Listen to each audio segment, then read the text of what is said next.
Welcome to The Shield Within. The issues discussed on the Shield Within podcast do not reflect the opinions of any specific agency. They are the views of the host and the guest. Any persons discussed may be fictional for comedic purposes only. This podcast is rated explicit and listener discretion is advised. Listening to The Shield Within may trigger repressed or suppressed memories or experiences. Please contact a mental health professional at your earliest convenience. It's time for the chaos to cease. Time to open yourself to peace. From the hours you've put in. To the next shift you begin. From the endless pursuit of release. That finds the worst unleashed. Transform the ugly into a win. Get to know your shield within.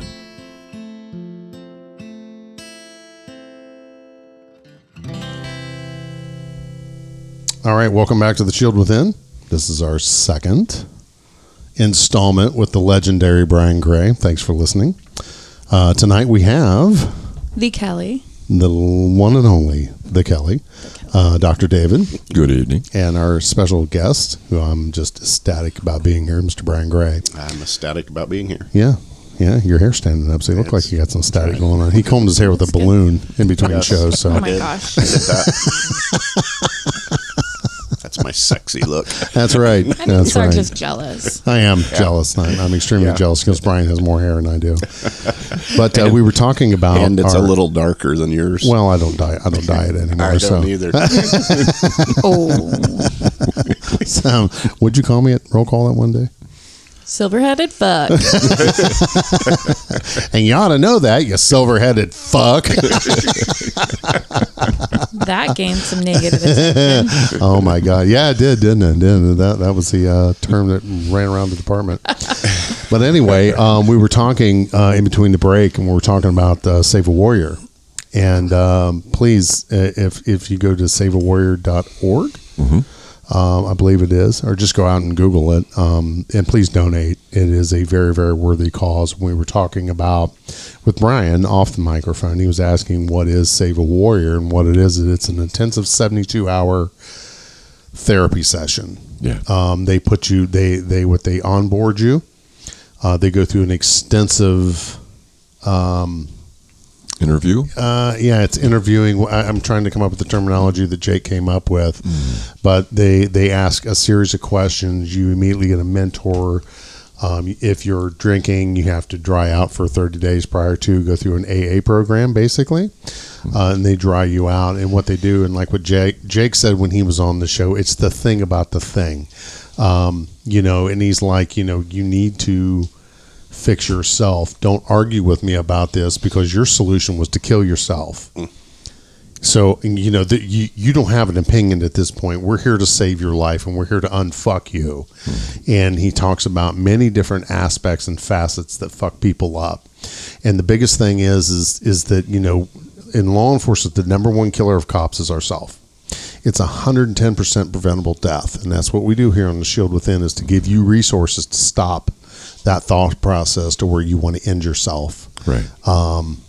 I can remember segueing into this, what brought me to your house, and thank you. I love you, Brian. Thank you, Mark. The day I attempted my first suicide attempt, I was at Brian's house that night, and if I get emotional, I'm sorry. I called him up, and he's like,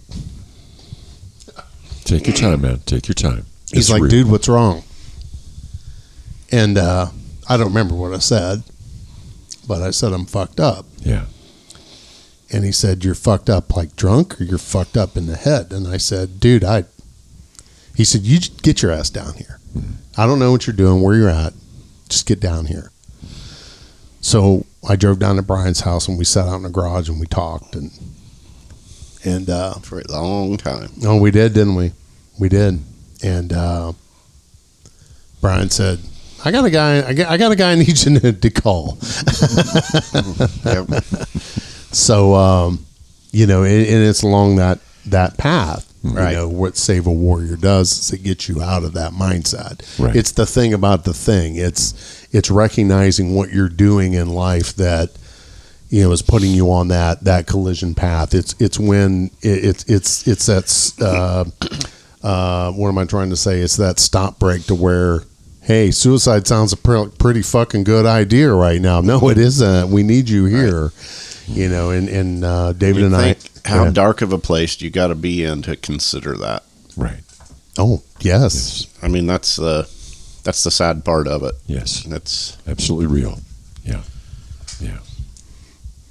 Living in darkness will take you to that place. Yes. Right. And you and Kelly have Kelly, she saved me one evening. She called me. She was like, "What the fuck was that?" You know, I posted something on Facebook, and I said I'm just not in a good spot. So I ended up. She sat with me, and that's where I realized that I need to take my therapy to the next level and do things differently. Mm-hmm. But that's what Save a Warrior does. Is it what's going to change about my life? The good news is everything. Right. And that's what Jake said, is that you need to change everything in your life, because what you're doing right now is everything that's what's wrong with your life. Right. You need to be bringing the light in. You need to be stop drinking. You need to, if you're one drink turns into two, turns into a bottle, guys that are drinking 1 or 2 beers at night, next thing you know, they're pounding an 18-pack just to get to sleep. Yeah. You're not sleeping. It's all those things that you do that you think is going to make you feel better that makes you feel worse. Save a Warrior reprograms you, and it is a intensive 72-hour program that's followed up by another 500 days. Yeah. And he's an amazing man. He started this in California on Malibu. In Malibu? In that area, I think, yeah. Yeah, he had some kind of a camp that was donated to him. Wow. And then he's right here in Hillsborough, Ohio. Yeah. At nice. Warrior Village. Wow. And it's an amazing program. They're saving lives every day.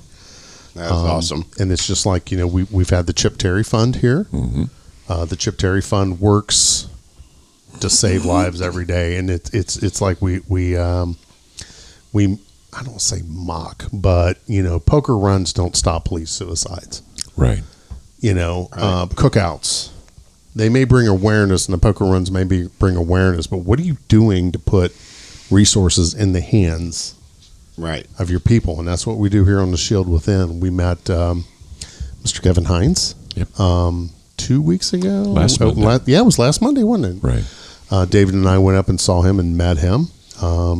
Kevin jumped off the Golden Gate Bridge and lived.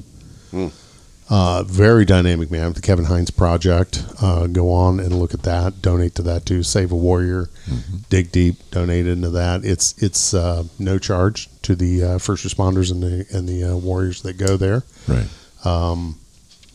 Kevin Hines is the same way. His motto is "Be here tomorrow." Yeah. Tomorrow. That's you're valuable, and officers, if you listen to this, you are valuable, and you may be in that spot to where you don't think so, but we give resources all day long. For God's sakes, we have a therapist sitting right here at the table. Yeah, reach out, call David, get the process started. If you're not here in the local in the area, David takes phone calls virtually all the time. We were joking here in the break. It's like, when do you not work? You're doing weekends and evenings, and you have. Who's your farthest away client, David? Did you say Arizona one time? Yeah, I've had. Let's see. Right now, currently, the person farthest away that's spending time with me on a regular basis is in Kansas. Kansas. There you go. So David's a good start. He's huge resource. If you need an EMDR therapist in your area, he can get you there. Mm-hmm. He'll give you some resources. But yeah, it's been a long path, Brian, since we sat there in that garage. Yes, I've spent a lot of money. Yeah, we both have. Yeah, we sure have. Well worth it. Yeah. So sorry, I was kind of a little hijacking there at the beginning. No, bro. That fits in beautifully. So we ended the last episode with Brian breaking my heart, saying he's leaving law enforcement, and I broke up with Mark. Yeah,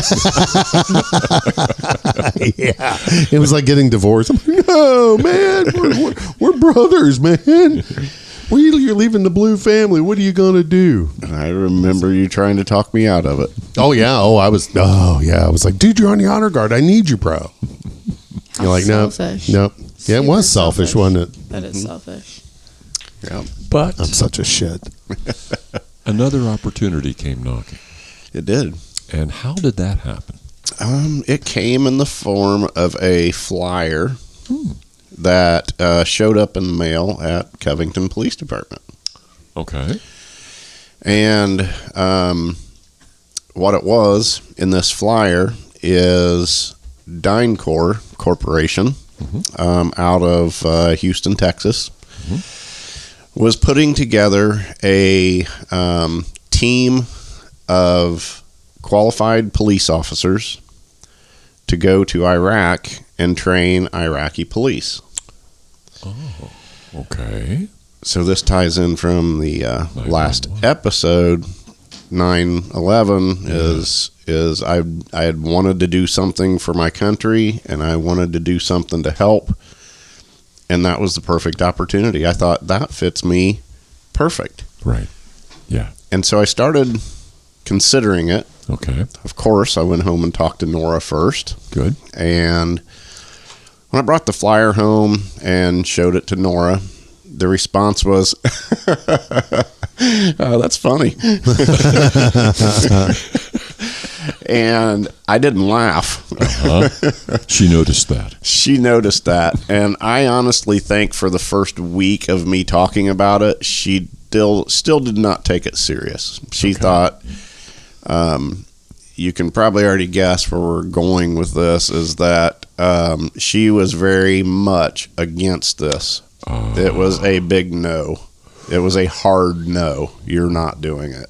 And it took a lot of talking, a lot of explaining. And I mean, we had some heartfelt, sit down and talk. And I told her how I felt and told her about the way 9/11 had made me feel and wanting to do my part. And I reminded her of when I tried to join the military and I was too old, and she was okay with me doing that back then. And eventually, gosh, I really wish she could have come with me tonight because she would be a really big part of this story. But anyway, I don't remember what it was exactly that convinced her, but she eventually let me apply. Okay. And actually, it just popped into my mind, believe it or not, that convinced her to let me apply as I told her what I had to go through to be able to even be hired to do this. And she is like,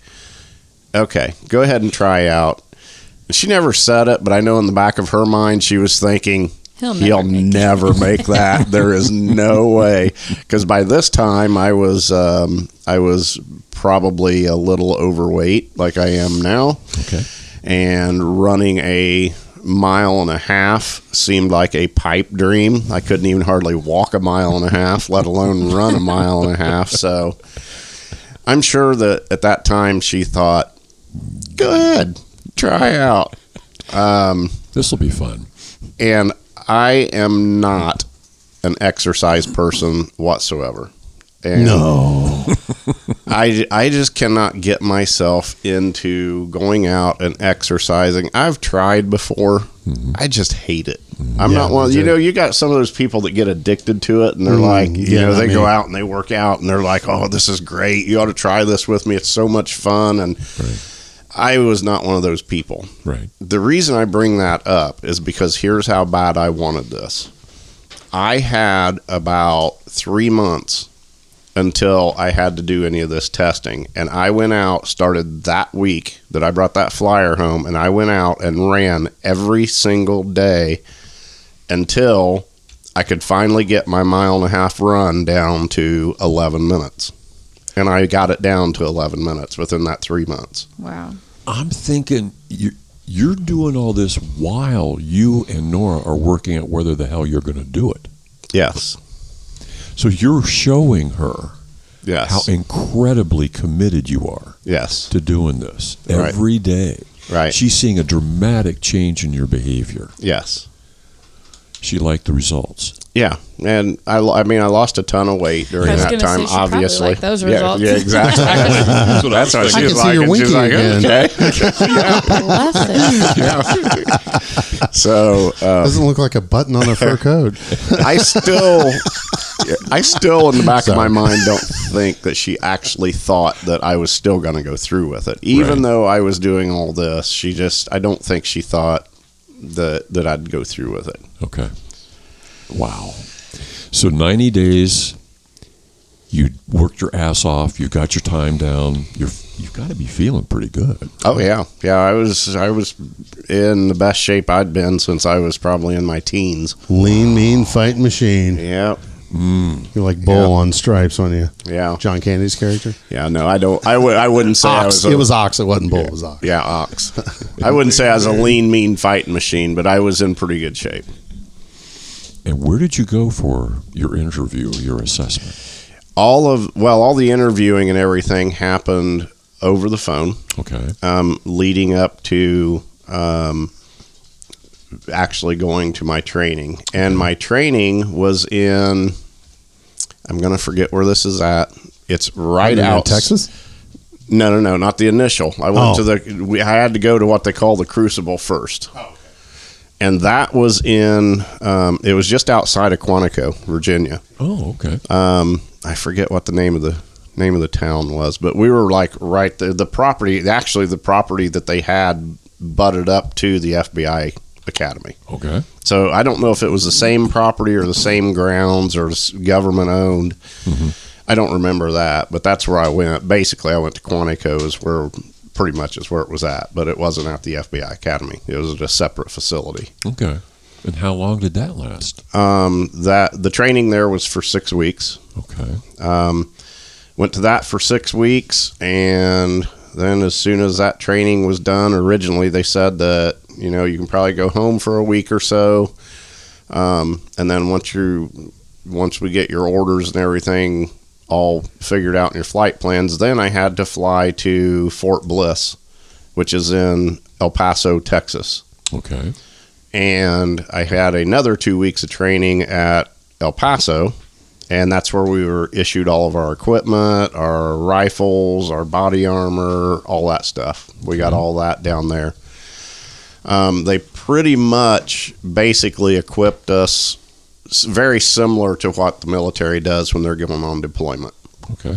But anyway, we were supposed to have that week to go. Anyway, it turned out that they needed to get people pushed over there, and the military had a flight that was supposedly leaving a week earlier or whatever it was. But for whatever reason it was, I remember we went straight from Quantico to Fort Bliss, so I didn't get to come home. Oh. And Nora was devastated, and she was, and so was I. I mean, I was the same way. I wanted to see her and all that before I left, but I didn't get to. I had to go straight to Fort Bliss, and then we did, like I said, did another 2 weeks of training down there, and then you got on a plane. And I got on a plane. What's the training like? Is it like physical and mental stuff? Yeah, pretty much. It's all. It's top secret. No, it's not top secret at all. It's I very think it's similar. It's 20 very, years ago, I think yeah, we're exactly. I'm just sitting here trying to remember exactly all the training stuff we did, but we had to do like an obstacle course. We had to do, of course, that 1.5 mile run. Then we had classes all day long, and all the classes were all training us on specific stuff that we're going to go through in Iraq. Okay. So close quarter combat, language. We had to do a language session, and no, I don't remember any of the Arabic that I learned. I mean, maybe 1 or 2 words, but I forget all of it now. You can order a beer and get your face slapped in the bar, but other than that, exactly. So anyway, it was all stuff like that, and we learned a lot about they trained us a lot on what military MP tactics were and the way that they done things, because that's who we were going to be attached to. We was going to be with an MP unit once we got over to Iraq. Okay. And that's who we would go out to the police departments with and all that. Now, with all the training you'd had in Indiana and Ohio, at this point, close combat, you hadn't had training in that before, right? Not like this, no. Nothing like what happened after 9/11. I mean, we didn't, close combat training for police officers. was pretty much, well, 2-arm takedowns. They'd teach you how to go through a front door with a pistol. Okay. You know, with a pistol, not with an M4. Right. You know, not with all this other gear hanging off of you. And I was going to say the end result was probably different. You probably weren't trying to pull them out in handcuffs. Correct. Correct. Yeah, you weren't. Yeah. You were, yeah, pretty much. Yeah. That's pretty much what it. Although that wasn't what we were supposed to be doing anyway, but they have to train you on that. We'll get to this later on, but that's not what I'm going to do anyways when I get there. What I'm going to do when I get there is, and Dave knows where we're headed down the road with this, but what I'm going to do is I'm going to be on a FOB once I get over there. Which What's a FOB? Forward operating base. Thank you. They are just smaller bases that are scattered all throughout Iraq. You know, of course, all the main headquarters and everything's in Baghdad. So the FOBs were places that were scattered out every place else. Okay. So I'm going to go to this FOB, and they're going to have a training area set aside inside this FOB, and they're going to bring military police in, and we take them down there and teach them how to be police officers. So Iraqi military police. Yes, the Iraqi military. Okay. No, not Iraqi military police. Iraqi civilian police. Okay. These are farmers and shop owners and people like that. Okay. Whoever they could convince and drag in off the street, which wasn't too hard because, you know, there's a war going on and nobody had jobs, nobody had money, nothing was operating. They didn't have much choice other than go work for the government. Yeah. So, anyways, these guys didn't have any training whatsoever, so we're going in and giving them the basics, you know, just to get them by.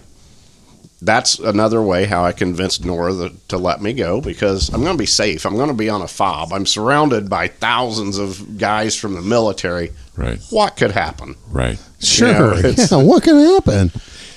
So anyway, that's what all the training was geared towards.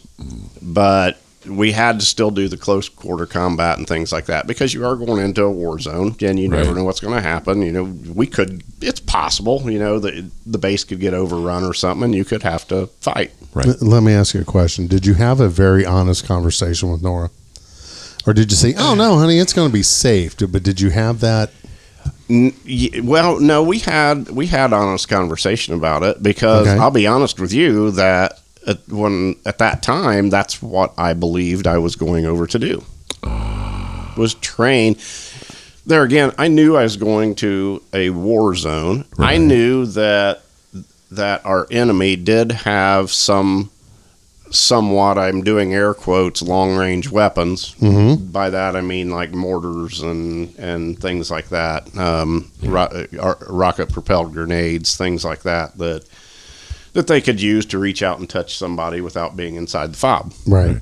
So we all knew that was a possibility, but for the most part, I was going to be in a safe area. You know, I'm in a green area. Okay, so did you think that the probability of you getting hurt or injured on a scale of 1 to 10, 10 being the ultimate sacrifice, 1 being, I might get a hangnail. Get maimed. Yeah. Did you think going in initially that you were in any form of danger? I would probably put that at about a 3. Okay. I knew that it was going to be dangerous. I mean, right. I wasn't fooling myself. I mean, like I said, you're going into a war zone. It's going to be dangerous. War.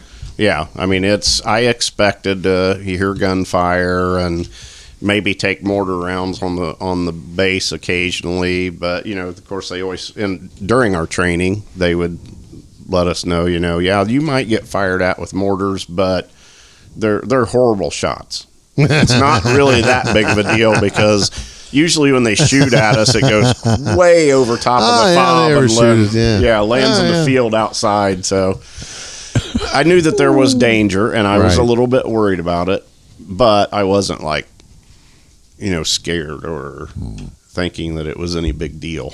You certainly didn't get in the way of your decision. Right. Okay. Right. So not nearly enough to get in the way of my decision. So you're all excited. You get through training. What did they fly you over there on? Military transport or civilian transports? Military, but it was a military chartered 747. Okay, so you kind of flew in some class. You're not in the back of a C4 in a web seat, right? Well, not the whole trip.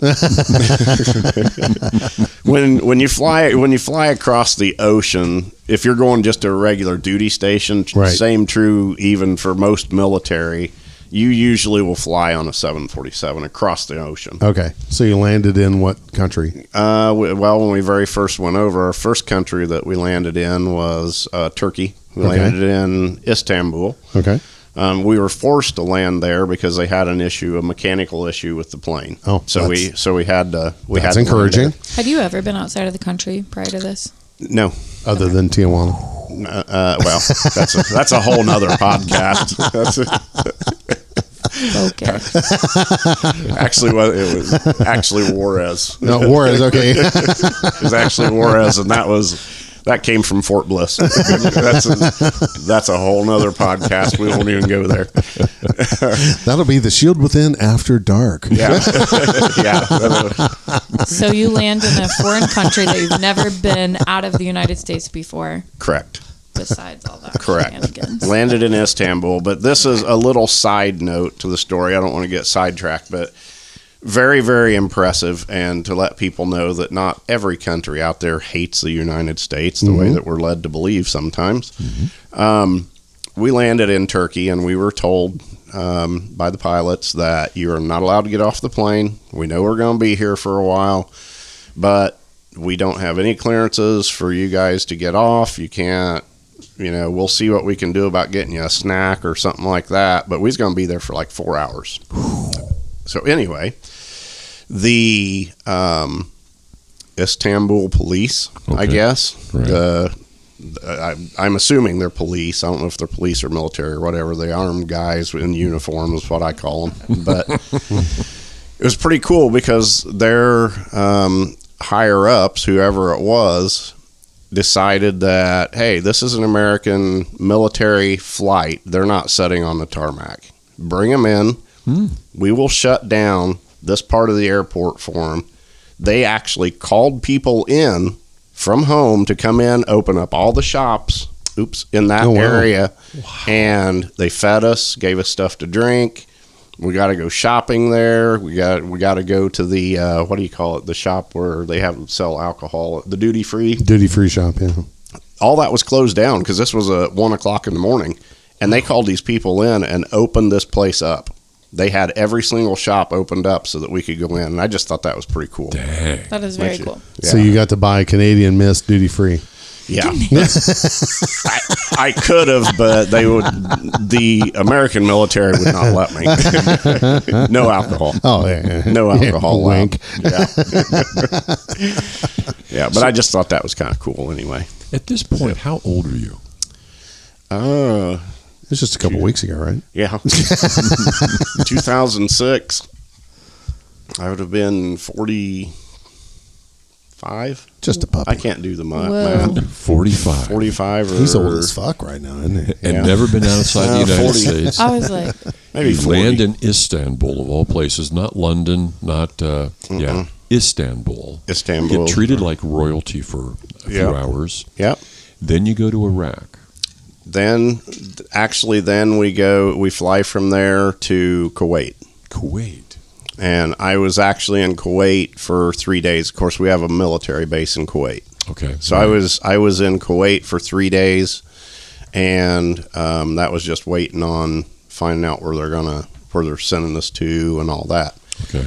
Now from Kuwait, Mark brought up earlier, we flew into Iraq on a C-130 with web seating and basically 2 little bars, one underneath your legs and one underneath your butt, and then just this little web to hold you up. Most uncomfortable plane you've ever been in your entire life. I believe that. And everything that you own at that point is setting with you in between your legs and you're shoulder to shoulder with everybody else. And it's not a fast flight. You'd think Kuwait to Baghdad, what is that? hour flight or so. Right. No, because they don't fly in a straight line. Right. You know, they don't. They take different routes, so it's like a 4-hour flight. Oh my. To get to Baghdad. Okay. The interesting thing, of course, being in a war zone and being wartime, and they don't tell you about this the first time you go. They just surprise you with it, that when you get to Baghdad, you have to do a combat landing. What a combat landing is... Like a tuck and roll? This What are you is talking about?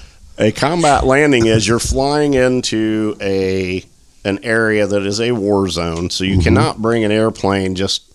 gradual descent 1,000 feet off the ground for miles and miles and miles across a war zone, because somebody'd shoot it down. Right. They'd try anyway. Right. So basically, a combat landing is where they bring the plane down to about 25,000 feet, and just before they get to Baghdad, they start making a spiral like a tornado. And I mean, it is a tight spiral. You are...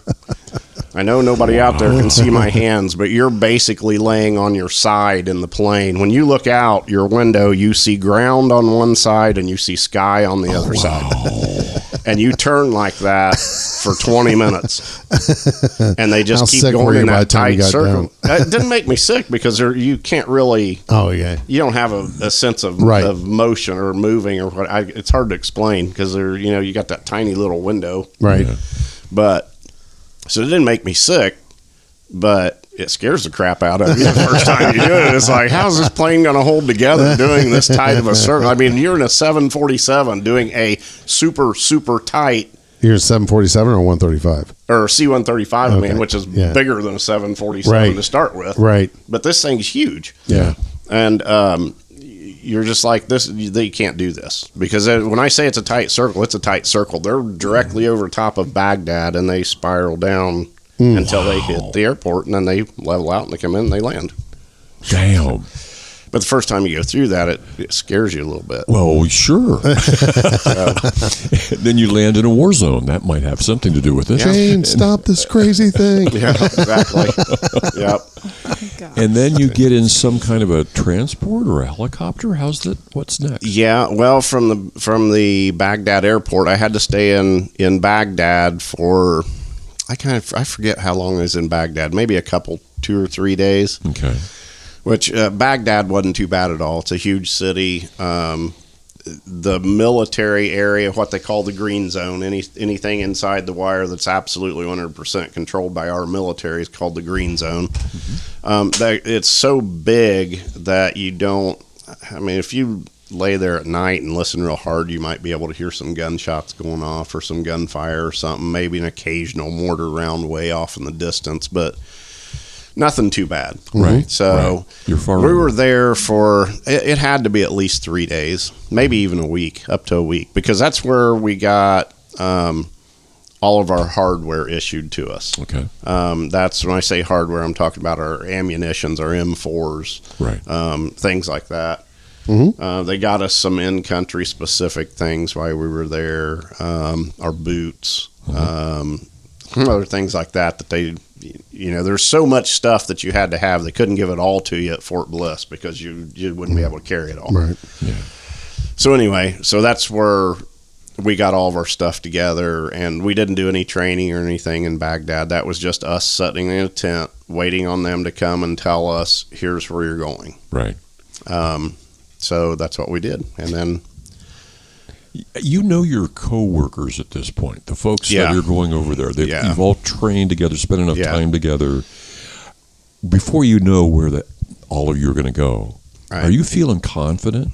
Are you feeling like I'm in a group of people that really know what they're doing? No, I was actually, at that point, I was nervous and maybe a little bit scared at that point. Okay. Because the good idea was wearing off at this point? Yeah. You're starting to, this is where reality starts setting in. Okay. Once you get into Baghdad, that's where reality sets in, and you're like, okay, what am I doing?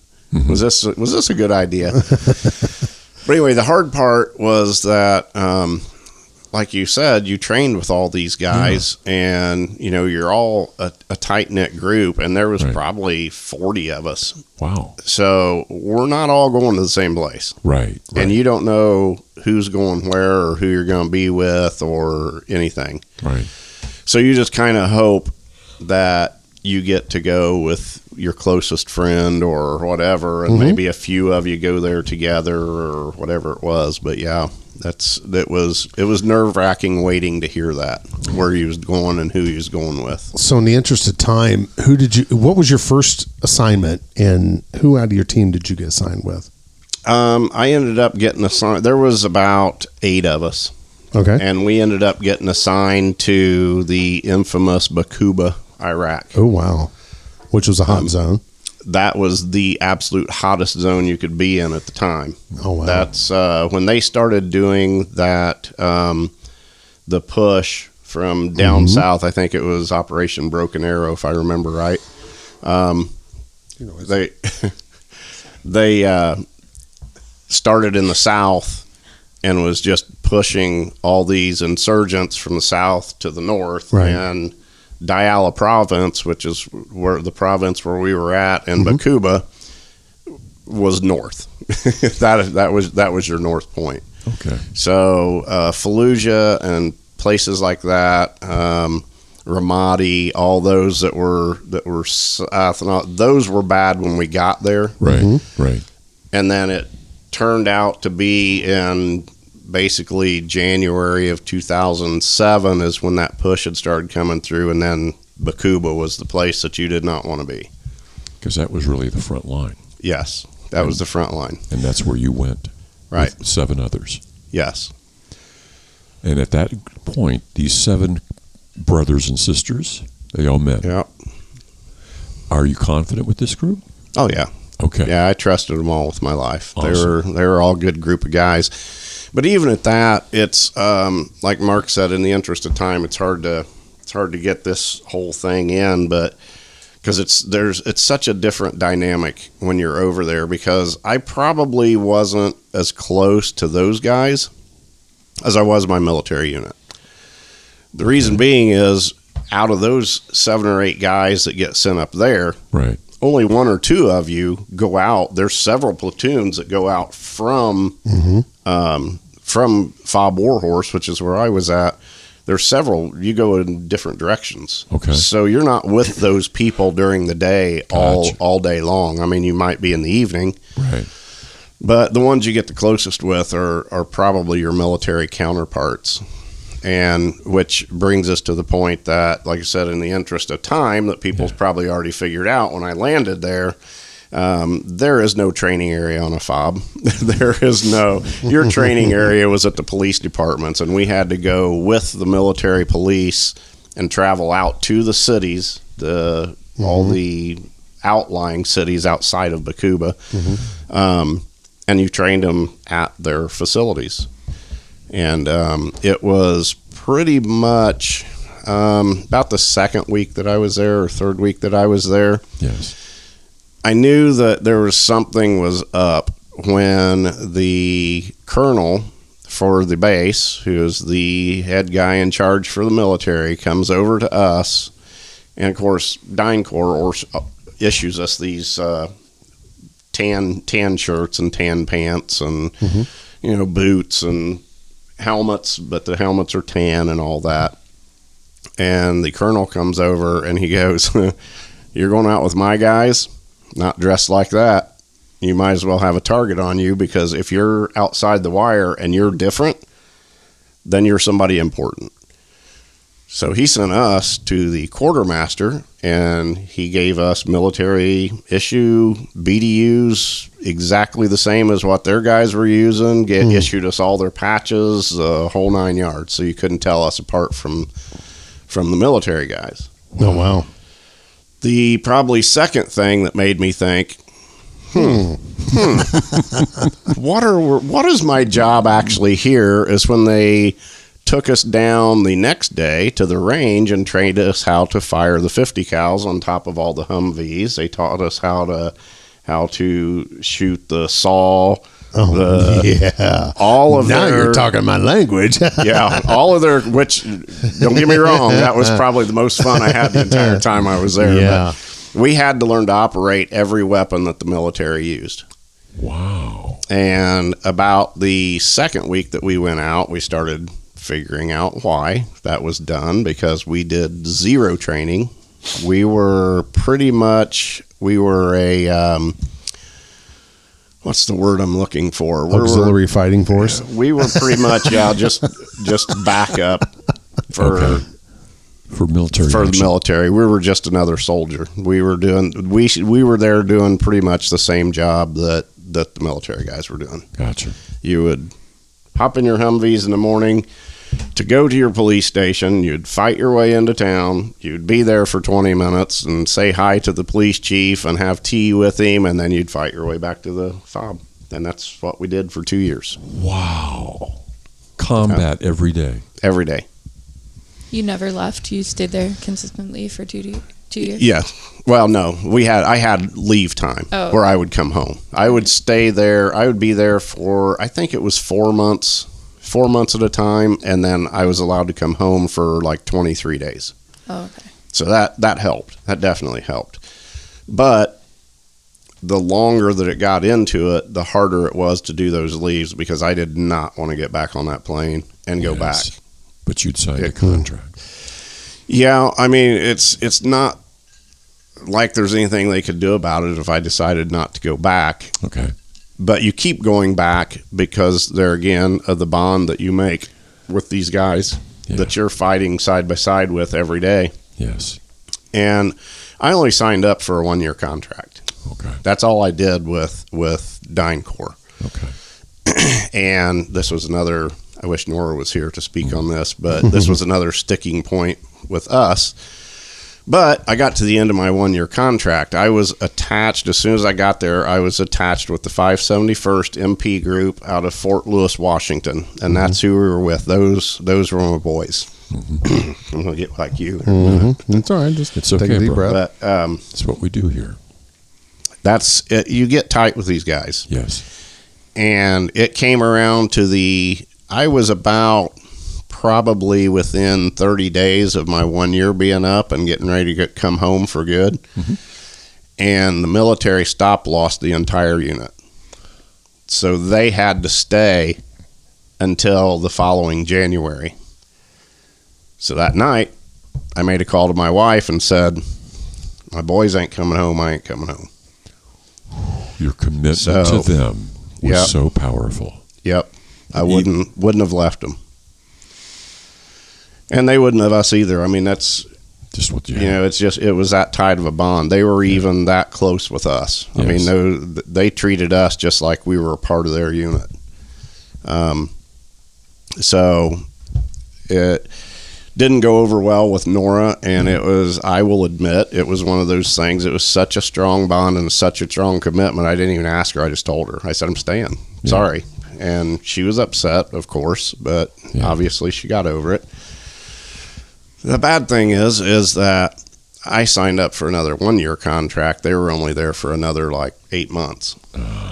And then they ripped out and a new unit ripped in. But then I was able to, though, after that, I was like, okay, I did what I was supposed to do. I stayed with my guys. I saw them through to make it home, or most of them, unfortunately.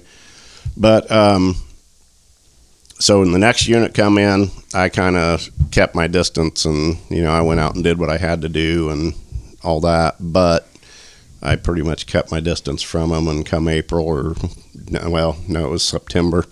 I was like, "See ya." I came home for good. Yeah, Brian, I want to talk about a couple of incidents that happened over there.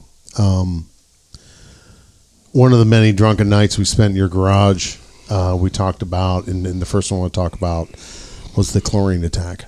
You're comfortable talking about that? Sure. Yep. The Thanks one thing to Dave. Yeah. So tell us a little bit about that. Well, we had heard there had been something kind of going throughout the camp that they had heard that there were 2 chlorine tanker trucks that had been hijacked somewhere in Baghdad.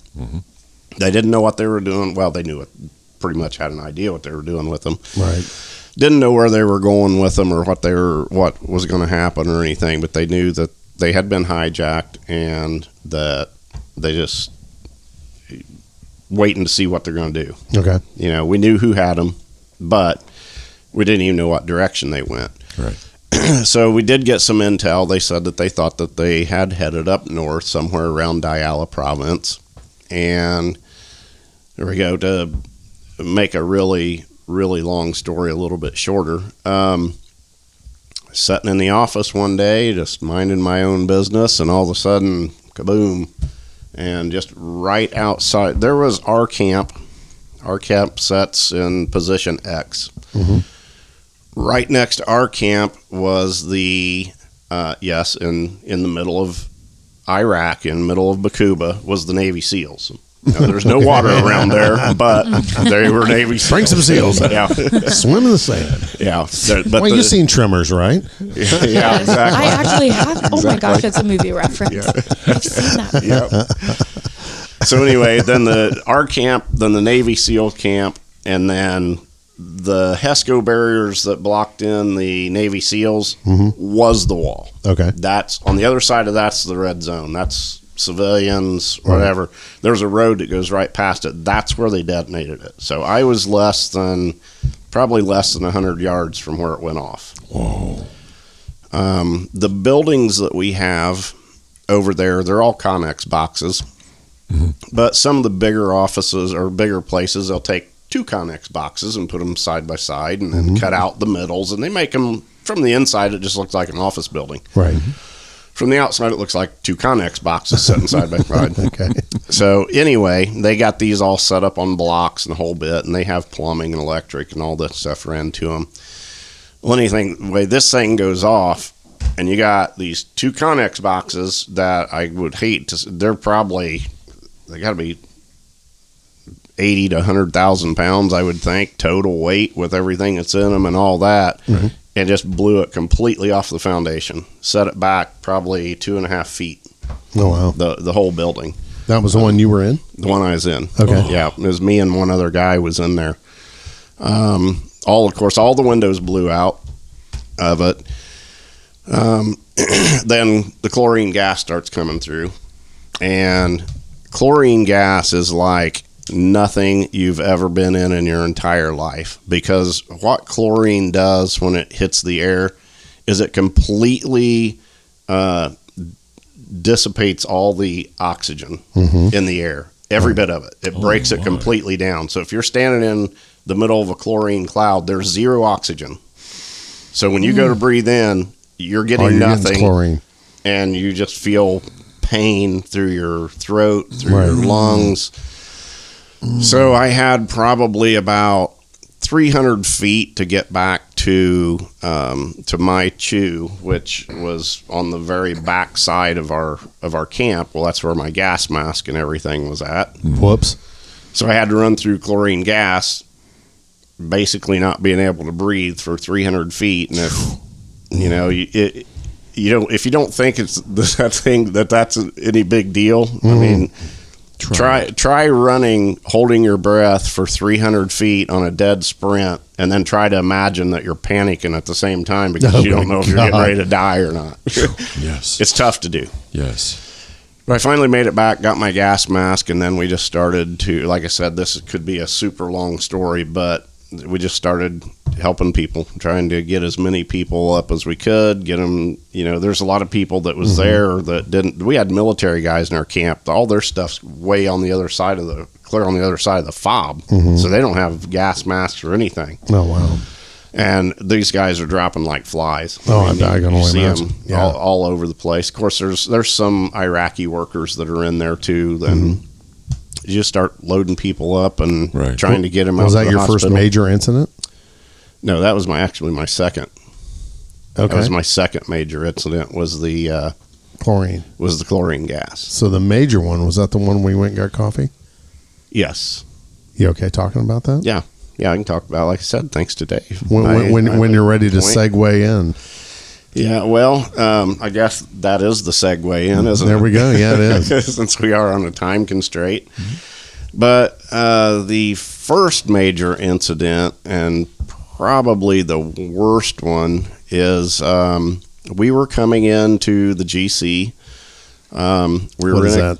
The government center. Okay. That's where all the higher ups from the military, the Iraqi military and the U.S. military, it's where they gather, have their meetings, have all the. It's basically where the U.S. military tries to train the Iraqis how to run a city. Okay. So we're going into the government center, and I would say we're on a hot route, but every route that we ran back in those days were hot routes. And a hot route meant that there's a super high elevated risk of getting blown up by a roadside bomb or coming under small arms fire or something like that. Yeah. Which we got that every time we came in. That almost got to be a joke because you'd drive through certain neighborhoods and you all just, out of the blue, you just start hearing ping, ping, ping, ping, ping, ping, ping. And it's AK rounds bouncing off the side of your Humvee. Jesus. Strange. That becomes such a daily event that you didn't even really think about it. Okay. So anyway, we're coming in, and there had been, again, because the military gathers as much intelligence as they possibly can, and that they had said that they had heard that the insurgency had come up with a V-bed somewhere, and they don't know where it's at, and it was possibly running through Bakuba. Okay. What's a V-bed? Okay. V-bed is vehicle-borne IED. Okay, got it. In other words, they take a vehicle, they pack it as full of explosive as they possibly can, and they drive it into something. A vehicle, a building, a crowd, whatever it might be. Right. But typically, the V-beds were absolutely the worst. Roadside bombs are bad because, they can be big. But a roadside bomb, you think you take what you've heard about in Iraq, the size of some of these, and take 50 of those and put them inside a car. That's a V-bed. Got it. They can just pack so much into it that, they're devastating. Right. They're, at that time anyways, they're almost unsurvivable. I mean, they're usually, you got hit. Yeah. You're done. So anyway, they had, at least the group that I was with had this super stupid thing that they did where when you're driving down the road, if there's cars coming down the road, or they're all supposed to stop, civilian cars, they see a military convoy, you get out of the way. Right. No ifs, ands, or buts. If you had anybody that seemed to be not slowing down or too close into an intersection or something, they would swerve over toward them. Right. That was their warning. Hey, you're too close. I'm swerving at you. Get out of the way or we're going to hit you. Right. I always thought that was a stupid practice. One thing is, if there's a V-bed out there, you just swerved into the path of it and gave them a perfect opportunity. Right. Hence what happened to us. Oh, wow. Coming through almost to the government center, and a vehicle was coming up to a stoplight, and it slowed down, but it wasn't stopping. So our driver, like she was trained to do, swerves over at the vehicle, and just as we pass in the front of it, it hit my driver's side passenger door is where the V-bed hit. Right. It hit and instantly blew up. Oh my God. Almost turned the Humvee over. I mean, I can remember looking up and it being clear up on its side.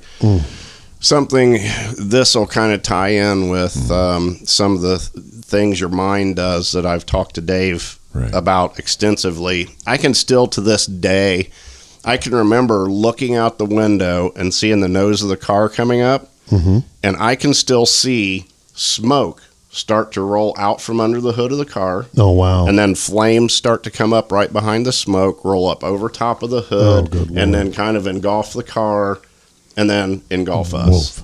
Yeah. It was that slow motion that I can still remember to this day, seeing that specifically, going, oh, crap. That's not good. Yes. So, anyway, of course, our Humvee's destroyed. I mean, it's all the tires are flat. unbeknownst to me at the time, but when we finally got it back to the GC, the armored doors on those at that time are about probably 8 inches thick, 10 inches thick of solid steel. Right.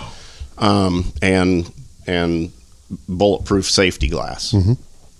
And when we got back to the GC, my door where it actually hit, just kind of imagine if you had a basketball that was made of steel and you threw it through a piece of aluminum foil. Oh, wow. That's what my door looked like when we got there. It was just wrapped. It was just concaved. Yeah. You're talking 8 inches of steel, and it just wrapped it like it was nothing. But the Humvee did its job and protected everyone. Humvee did its job, and it protected all of us. The worst one that had any issues whatsoever was our gunner, and he was knocked out. Which I released his seat. Of course, as soon as this happens, this is the other thing. As soon as this happens, our Humvee was just completely lit up with small arms fire. I mean, lit up, coming from everywhere, it seemed like. So everybody's bailing out and trying to return fire, and I'm trying to get out my door because I'm going to help them. I'm determined. I'm getting out, and I'm firing back too, and I can't get out. My door's blowed up, done. I can't get out of it. Right. So I released. There's a quick release for the guy that's on the 50 cal. It's just a little lever. You pull the little lever, and the seat drops out. Right. So I flip that lever down, drop him down, check him to make sure he's alive and kicking first and all that. And I don't know what kind of a time span this was. I don't know. I can't remember now if I was knocked out at all. Because it seemed like it was forever and a day. Yes. But then when I go back over this stuff in my mind, it's like, no, this had to happen really quickly. Yes. But it doesn't seem like it did. But anyway, so I dropped him down and I got up onto the 50 cal. And by the time I got it charged and spun around, they already had our Humvee hooked up, and they were starting to pull us away to take us to the GC. Dragging me out. Right. So like I said, it seemed to me like this was it was forever and a day that we were sitting there, and I had time to do all this stuff and everything. But then again, I think, it doesn't really take all that long to get up into that 50 cal position and all that, and they already have us hooked up. So things were happening very quickly. Very, very quickly. Yeah. But time gets distorted. Yeah, it does. It sure does. Yeah. It does. And regardless of the nature of the trauma, the brain does that. Right. And there's no way around it. And it does offer you the perspective, because you survived it, to look back on it and go, damn, that must have happened in like 30 seconds. Right. Yeah. But it seemed like a week. It did. It seemed like we were there 15 minutes. Yeah. If somebody would have asked me right after, I'd have said, gosh, we were there for 15 minutes at least taking fire. Exactly. Waiting on somebody to get us hooked up and and it wasn't. In reality, it probably was 30 seconds. Yeah. It's just real fast. Yes. But so Brian, I'm sorry, David, go ahead. Go, bro. When you came back, due to your experience when you were in country, you had some very pronounced tics. So, and then you started your plan with Dr. David, or yes. your process. Process, plan, yes. Process. How long were you in therapy? We might have to rely on the 15 on Dr. minutes. Dave for this. It was about 15, 3-ring 20 minutes. I don't remember. Dave, I don't remember. Could you have your staff look into that, please? Over a course of maybe file. 2 years. Yeah, roughly. We 2 saw years? each other fairly regularly for about a year. Yeah. Then we took a break. Yeah. And that lasted almost a year. Yeah. And then you came back, and then we did the work that we're talking about right now. Right. Even though we had talked about Iraq during the first bunch of sessions, it was mostly focused on the day-to-day anxiety that you're experiencing. Right. which was huge and spread everywhere in your life. Right. So we just wanted to get that into a place where it was manageable. Right. And so then you took a break. Yeah. And then, and I love this process because it's so similar to so many others that whether it's a rape survivor or a fire or an accident, doesn't matter. I mean, it's very true for Mark. You walk in with an understanding of what you're probably going to end up chewing on, but then it takes like a year or more, and you don't chew on it. Right. And then stuff happens, and then you come back, and it's like it's time for us to do that.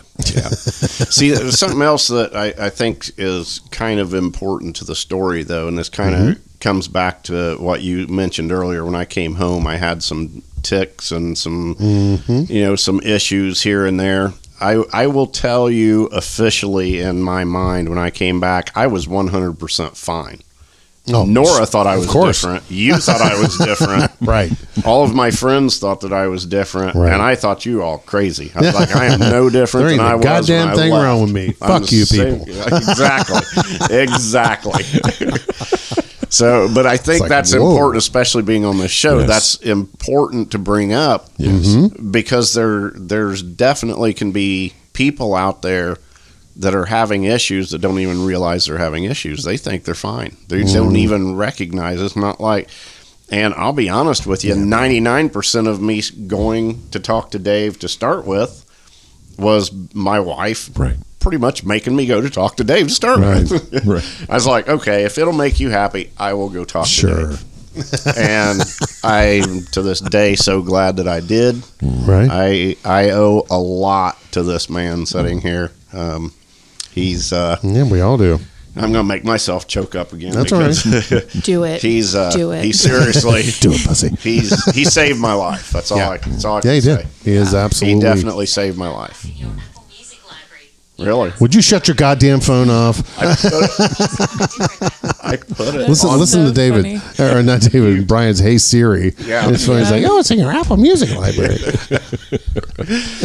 I put it on mute. I thought that was supposed to take care of that. Yeah, it's called off. Yeah, I guess so. So, second session is when you got into EMDR? Second period of sessions. Yeah. Oh, okay. We went for a whole year and didn't do any. We did Safe Place. And we did install that, and we did a process in EMDR called resource installation on several occasions to deal with the anxiety that you've got resources inside that will help you deal with this. And I'm going to test Dave's memory. Yeah. Do you remember where my safe place was? I've got it written down in here. See if he's got it. I bet he remembers. It's not like you're his only client. No, but I still. He probably does remember. He's actually closing his eyes. He's not looking in the file. Right. Tell me. He said, "I've got it written." It was. Remember, we had the place on the lake at that time, and my safe place was at the lake on the boat, floating out in the middle of the water. Yes. I thought you were going to say on the shitter. Yeah. That was my second safe place. Yes, I remember that now. Yes, very clearly. And you were alone. Yep. Nora was not with you. Yep. Yeah. It was very quiet there. Yep. Very, very peaceful. Yep. Yeah. Yeah. Then there was a break for about a year. Yes. And I had no idea what Brian was up to. And then Brian knocked on the door and said, it's time that we take care of this. I'm having a lot of trouble with loud sounds. Oh, wow. Yep. And given the story of the things that happened on base, the chlorine gas in particular, that whole explosion, and all the things that happened afterwards, can't breathe, you're running 300 feet for dead sprint, everything that you did bring in, which was probably something, hurt like hell. Right. So at the end of all this year plus more, you come home and you're different. You don't know it. Nope. Everybody around you knows it. Yes. Yes, everybody did. And then at some point you acknowledged something's wrong. Yeah. How'd that happen? Honestly, I don't think I really realized that I had any issues until after I started talking with you. And it was very helpful because you would kind of make me see some of my behaviors that I was having as, I wouldn't say you didn't put it as in there it wasn't normal. You put it as it was just different. Yes. It wasn't that way before you left. It's that way now. Exactly. And I could really start to see it for myself. Thinking back, I started seeing some of the things that my friends were seeing. I think one of the biggest signs that a lot of them told me is that they said I just wasn't my happy-go-lucky self I used to be. Right. I used to be the first one to joke around, and yes, when I came back, I was definitely way more serious. Not as much joking around as what I used to be. I wouldn't say more serious. You were just like turned off. Yeah, you were just kind of. You were just can't really say zoned out, but kind of just not. Yeah, you were present. Out. Yeah, you were present, but you were engaged. Right. You're preoccupied. Yes. Yeah. Some part of you was still living a life that was probably in part in Iraq. Right. Yeah. Right. And the rest of you was here with a wife and a job and friends and family. Right. The contrast had to be eventually your head opened up to yourself and you saw, I really am different. Right. What were you doing when you came back, work-wise? Yeah, very good. Oh, I came back. I didn't do anything for a while. I just came back and chilled. I didn't. Okay. I mean, the one thing I can say is the time that I did spend in Iraq, it paid very well. Oh. So, we had money in the bank, had things paid off, paid our house off, paid our cars off, things like that. Bought us a place at the lake, things like that. So I wasn't in a rush to get a job when I came back. Right. And then decided I needed to do something, and I was actually trying to think of something to do. I wanted to invest part of this money, and thanks to old Marc the Cop, Mr. Marc the Cop, I got introduced to a business colleague of his, and I ended up buying part of the business and built it up for several years after that, and it turned out to be fairly profitable and did really well with it. And so, long story short, I did that for until 2016. Wow. And so when I decided to get out, and I sold my part of it to my business partner, and so here I am. You're doing something very different. And now he's extremely wealthy.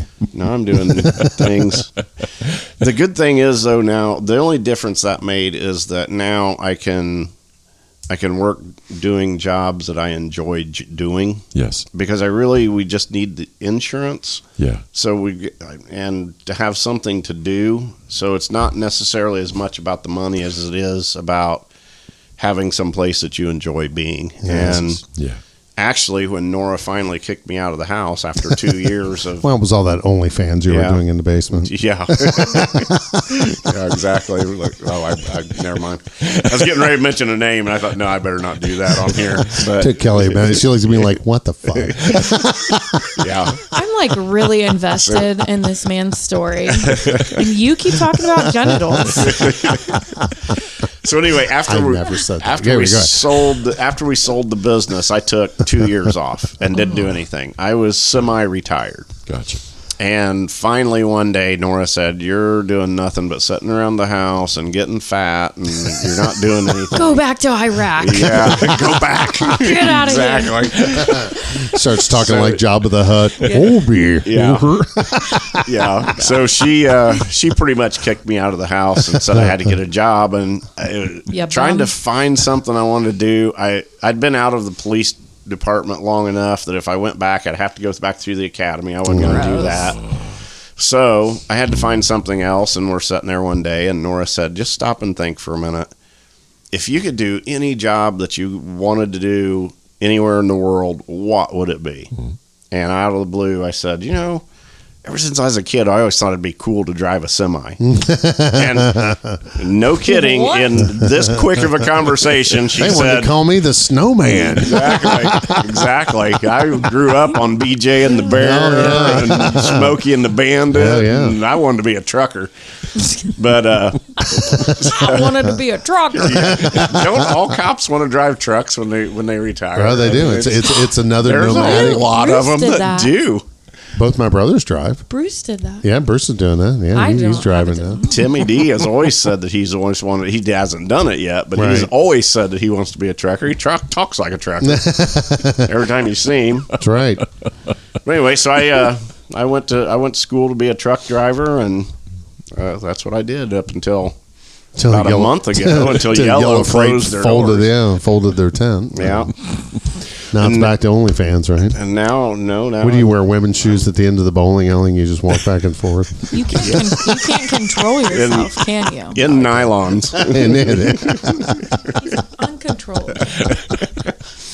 I'm just kidding. Yeah, I'm just kidding. So, Well, I think there's like some threads here I want to just make sure we highlight. Okay. One, you walked into law enforcement with a really healthy upbringing. Yes. I think that's a huge plus. Yes. Two, you worked in law enforcement for 10, 15 years and didn't really have a series of incidents that were traumatizing to you. Right. So you went through law enforcement in very small, controlled environments, contexts, Yes. and came out of that experience without wearing in your head what so many law enforcement people do. Correct. Awesome. So when you had the 911 thing happen and you had the inside reaction of, I need to do something, like so many people did, Yes. and you knocked, and finally it came knocking for you, Right. and you had the opportunity, you took it, you had the opportunity to come home, you turned it down Yep. for more. And throughout that whole set of experiences, you did experience trauma. Yeah. And really, I mean, hardcore, real life shit trauma. This wasn't. unimaginable. This wasn't a guy putting a bullet in your cruiser in Montpelier. Right. Exactly. Right. Right. Montpelier. Yeah. This is a different thing. Yes. And when you came in, and we did the EMDR treatment, I know we'd talked about it. And when you came back in for the second time, and it was like, okay, we're gonna do EMDR this time, bro. Yeah. And it was either the first or second of those sessions, and there were only like 6 or 8 of them. Yeah. 4 of them were EMDR, and there might have only been a couple of others. Were you scared to do that? Yeah. Yeah. I was nervous. I was very nervous about it. Yeah. I didn't really know what it was, other than Nora had tried to explain to me a little bit. And then, of course, that very first time I talked to you and you explained what we was going to do and all that. But, yeah, I was very nervous about it. Yeah. Because I didn't know what was going to come up. Right. I was afraid that, by this time, me now knowing that, yes, there is an issue. You've got a problem that you've got to get taken care of. Right. I just didn't know how deep that problem went, and I was afraid you were going to find out. And you did. Well, see, and there's the problem. Don't give a fuck what your therapist thinks. Yeah. I mean, seriously. I mean, I make a joke about that, but the only way you're going to make therapy work is that, David and I can't work with David now. I love the man. We're friends. Right.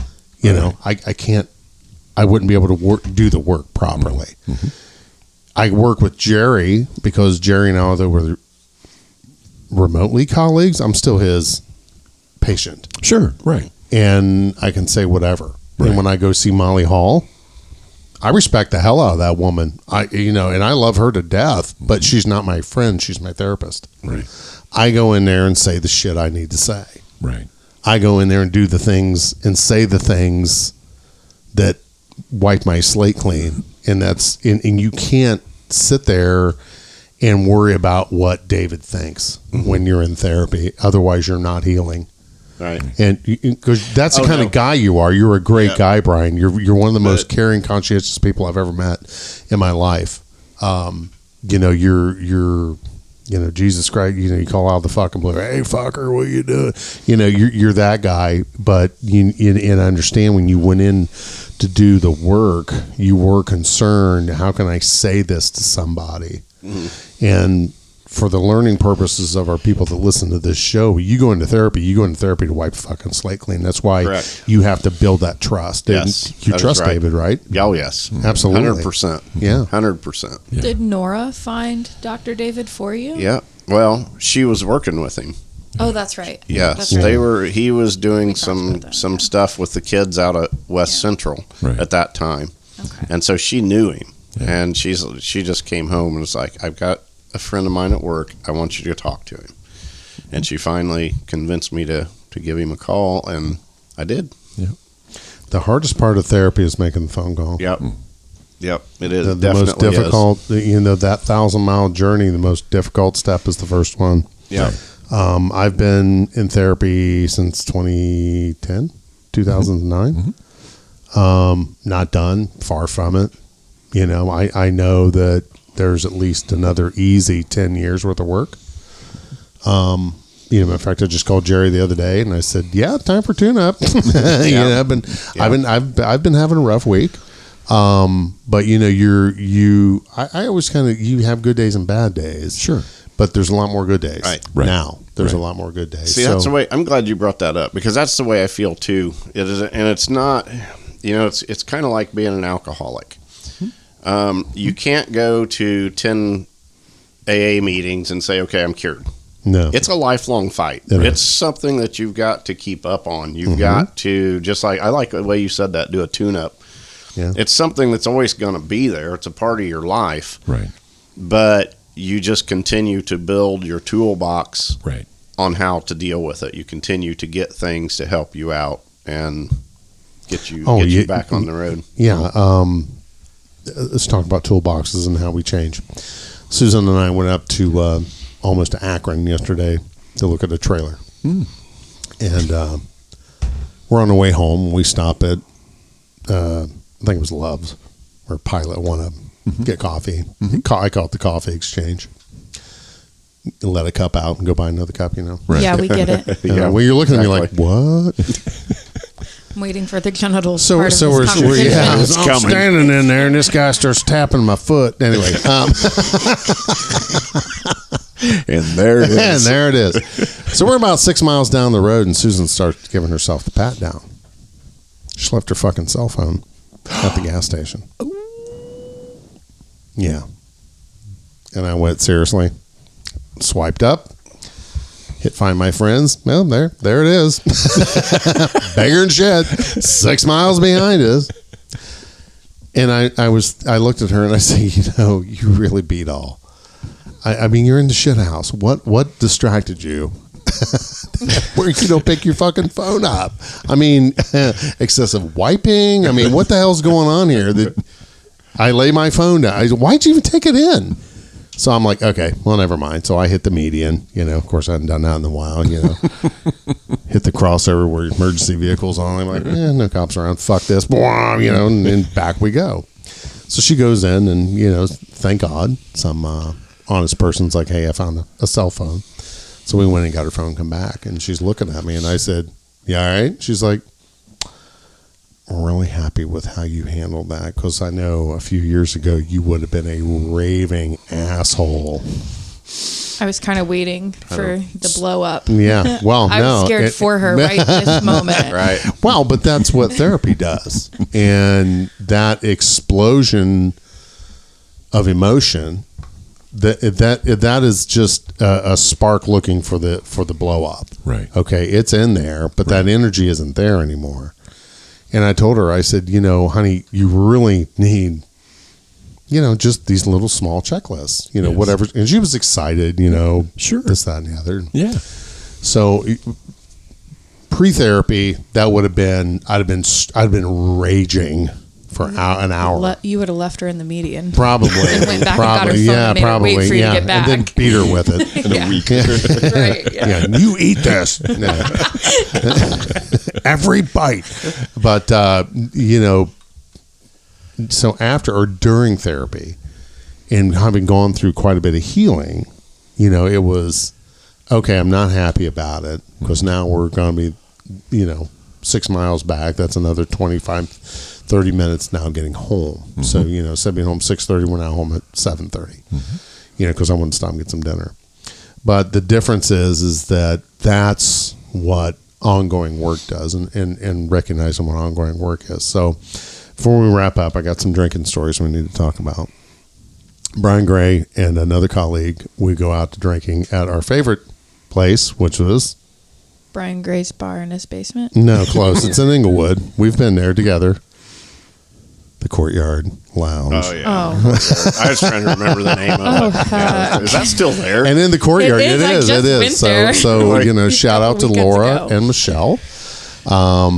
I still have Michelle on Facebook. Drunk as shit on the bar, just eating Cheetos. Everybody's like, do you know this one? So there's another time we were in there, and Russ and Carmen were playing, and Brian and another friend of ours were in there, and we're drinking, and that's another place where they recognized the Brian Gray drinks. Yes, okay. You could order by name in there. Yeah, I want a Crown and Coke, and I make that a Brian Gray drink. Oh, sure, 20-second pours is what you would get. So we're in there, we're having a good time, and Brian tried to stop smoking, and he was taking a drug called Chantix. He was taking Chantix. Yeah. Yes, I was on Chantix. Like right. It says right on the shrooms. It says on the side of the box not to take it with alcohol. I think it says not to take it and on the side. And my doctor told me specifically not to drink alcohol while I was on it. We're going to help you stop smoking by immediate death. Oh, he wasn't done. He wasn't done. So, Brian, you smoked Pall Malls, right? You don't smoke anymore. I did. You're dead. You smoked Pall Mall Blues. So we're in there, and our good friend Russ, which is one of the musicians that we're playing, Russ smoked Brian's brand of cigarette. So I'm over there. I'm doing what Marc the Cop does. Next thing I look over, and there's Brian with a cigarette hanging out of his face, with a beer, with a Brian Gray drink in his hand. Needless to say, we were having a good time. So our colleague ended up driving us home. I will take your word for that. What? You were escorted out. So I had to help Brian to the door. So I'm like ringing the doorbell, and his lovely wife answers, and I'm like, "Here he is, bye." And she's like, "Brian, what's wrong?" And he's like, he's not audible at this point. No, not at all. So I go home and functional. He needs a brain transplant. I live in a 3-story house at the time, and I'm like, I cannot get up these steps, so I'm just going to sleep here on the couch. So I'm just into my slumber pretty good. And next thing I know, my wife is violently waking me up. Wake up! You got to talk to Nora. And I said, okay, what's wrong? Well, something's wrong with Brian, and he's going to the hospital. And I'm like, oh, okay. So I answer the phone, and she's like, Mark, what'd you guys have to drink tonight? And I said, the Brian Gray drink. Crown Royal.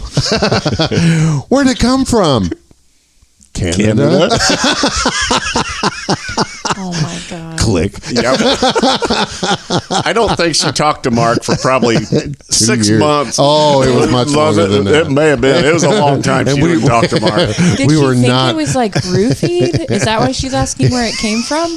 Well, why does its origin matter? She was trying to figure out, because I ended up going to the hospital that night because I had alcohol poisoning or whatever, or alcohol Chantix poisoning. They found out that it was because of the mixture of having the alcohol, Chantix and at the same nicotine. time. But it could have been the Chantix by itself. Yeah, I have not. Is that stuff outlawed yet? It probably should be. My ex-husband took that for a little bit. Yeah, that's bizarre stuff. That's probably some deep down trauma. So the next day, about 4:00, I get a phone call from Brian. He's like, "Well, I knew it was a good night when I woke up and I was in the hospital. The last memory I have is me and you in the bar drinking. Yep. And then in the hospital. I don't even remember smoking. I don't remember smoking. Was that your last cigarette ever? No. Probably not. No. I think I went back to smoking after that. I quit taking the Chantix. You party with Marc the Cop, I assure you, you're going to get quite fucked up. Yep. That is true. Brian, again, go ahead, Dave. Important to note, you have gone through all this. These stories about being in Iraq are amazing, and there's probably 3 or 4 more you got. Yeah, we haven't touched. Yep.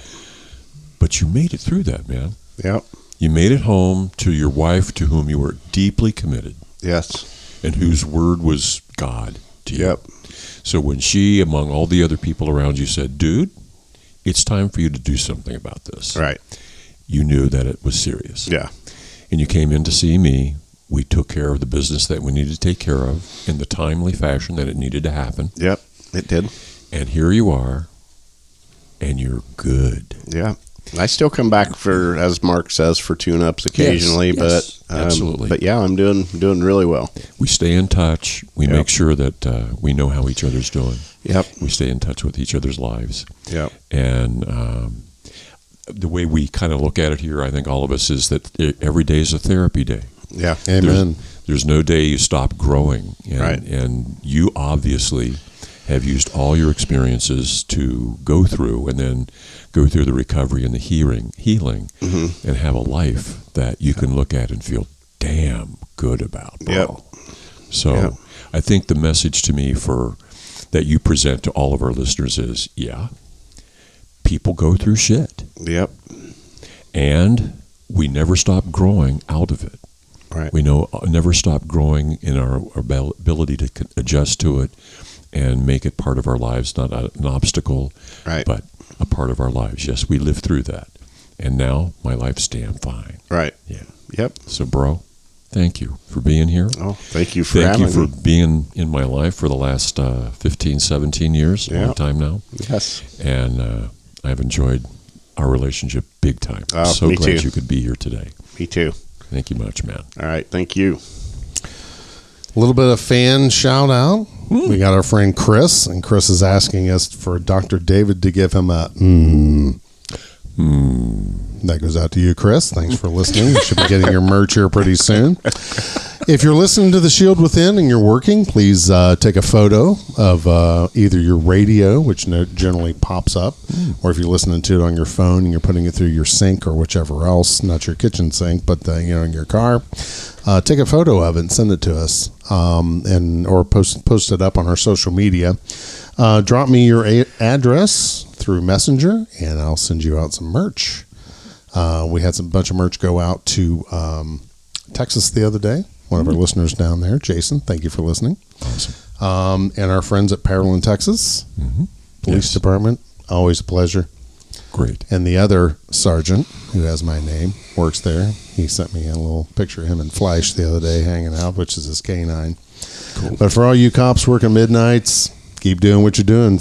Boys and girls, we appreciate you. I know maybe your captain or whoever else doesn't say thanks. Remember, midnights where we have to fix day shifts bullshit, and it's always our fault. Right, Kelly? Don't isolate the day shifter listeners. No, we love you on day shift, and you're still doing the job in law enforcement. Thank you, thank you, thank you. It was a great job, wasn't it, Brian? It was. It was a great job until we decided it wasn't. Thoroughly enjoyed it. Yeah. Kelly, wasn't it great? It was fantastic with you. For the record, I still love the job. I hate the politics. Yes. That's a very good statement. Love the job. It was probably one of the funnest things. The wonderful people that we've met all along the way, nationwide. Going to DC every year. If you're active law enforcement right now, and you have not been to Washington for Police Week, please make plans to go. We're going this year. We are going this year. 2024, baby. Marc the Cop and the Kelli and our friend Nick from the Roll Call Room. We're meeting him there. He lives in the area. There's a whole contingency here from the Dayton, Ohio area. Columbus Police Department's very well represented. We generally hang out with them while we're there. But, make it a point in your career to go. It's important. It's important that we remember those that sacrificed all. Brian, I'm just goddamn proud to have worked with you, and we started the Honor Guard here in Miami County, and most of us are retired now. That baton has been passed, and that's our job as police officers, to mentor the next ones to come up and along. But thank you very much for listening. And Kelli, want to do the honors? Cue the music. Yeah. May your days and nights find you strong and safe. May you take your place as your family's face. As you do the shit that we won't do. As you embrace the risk you must go through. May you grow in strength and heal and find your heart, your soul, and your mind. You look at your life and grin. You have a home, the shield within.